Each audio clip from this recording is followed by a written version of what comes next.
This video is going to be very hard to follow, but at the end of it, you're going to be able to have a front of house wing and then a monitor wing rack.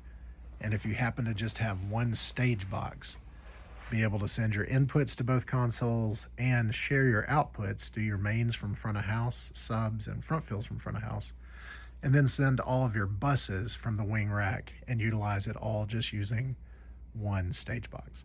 So a lot to follow, and if I mess up with it, Tanner's here to help me with some of the wording because we're doing a lot of weird stuff here.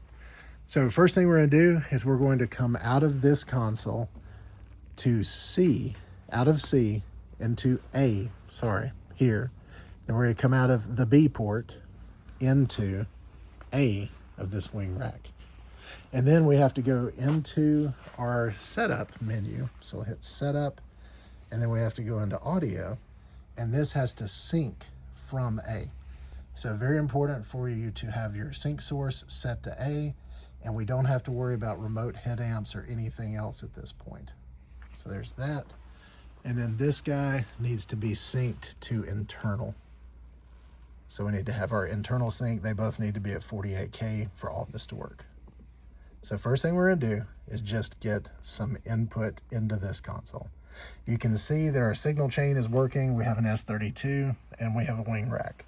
When you touch these, it'll actually show you what you can use off of them to go to each thing. And that'll be the block that it had selected.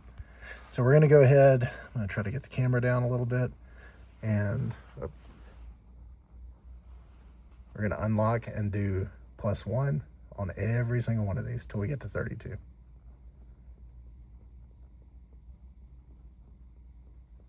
And then we have an SM58 that is plugged into channel 1 and into channel 32. So we'll go ahead and get a microphone. A1, 1. And we will go into channel 1 here. We'll make sure we are gained. We do have gain control. 1. And you can see 1. we do have some signal. 1. And then we'll go to 32. 32. And you can see that we have both. Very important, your firmware matches on this console, and you might have to do a firmware update on your stage box that you have. So next thing we'll do, we're going to go over to here and we'll go into routing, and we're going to route all of this coming from this console. So it's going to be AES50A, and we're going to route all 32 inputs.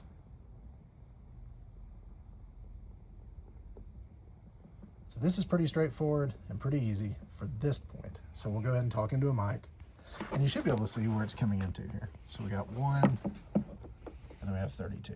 So now we have our input shared both places. Keep in mind, this console will only have trim. There's no actual head amp gain control. That's going to be from this console. But you do have ±18, I believe. Sorry for the focus. So then we'll get back into here, and here's where it starts to get a little bit confusing. We want to go ahead and have this to, sorry, getting a phone call here. We want to go ahead and have this to where it can output the mains. So we're going to go ahead and go to outputs. And then we have what's an option for us, the first 16 channels.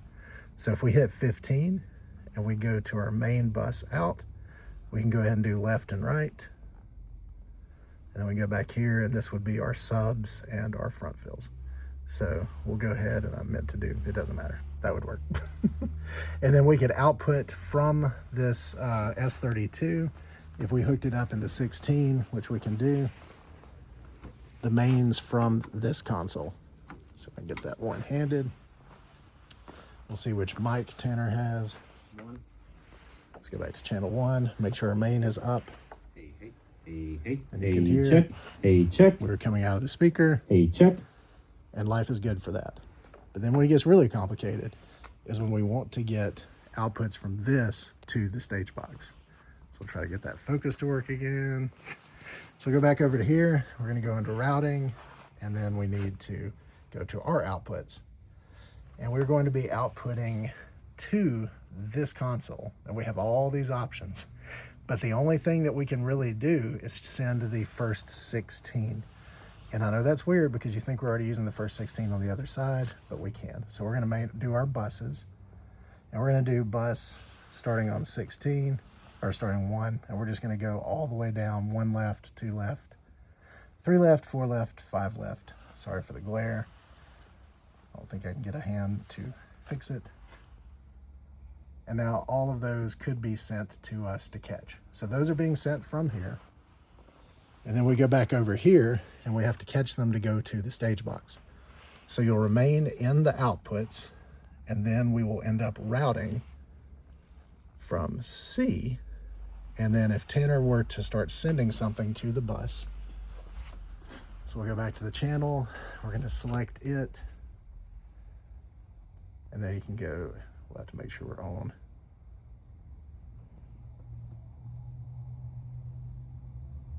There we go. Hey. And now we're sending to a bus. We should be able to see that over here. And we do right here. Hey. I'm so sorry for this focus. All right, and we're coming in on C33.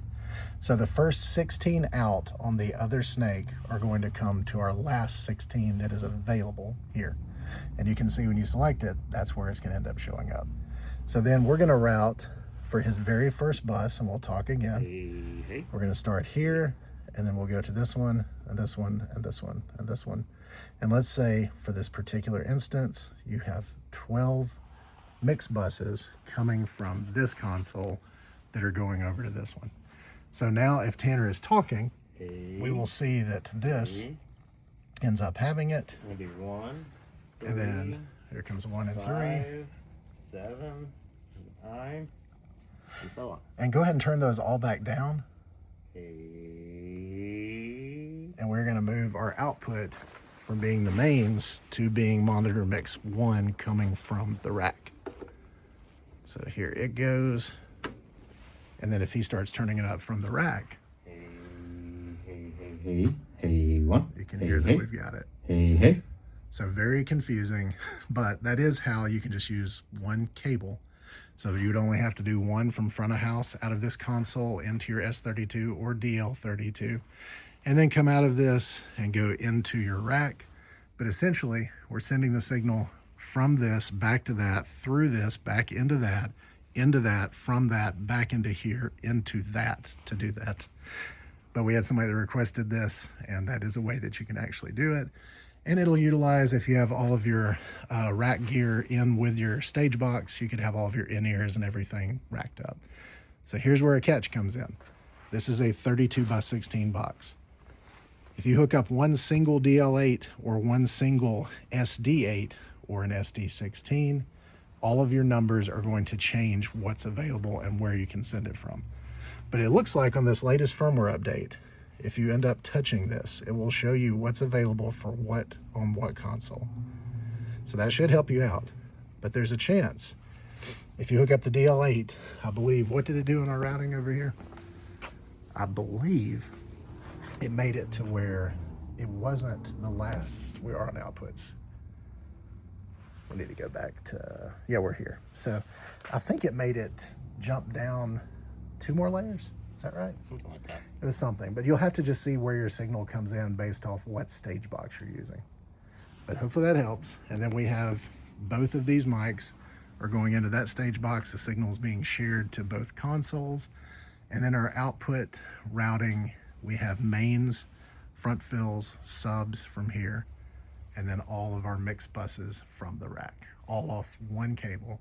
And that still leaves you completely open for AES 50 A and B on this console, and then on this console we would have B and C, I believe is the way we did it. Yeah.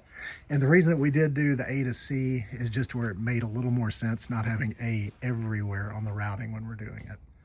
So that is it. Hopefully this is helpful. I know it's a lot to follow. Please hit like and subscribe and let us know whatever you need. Have a great day.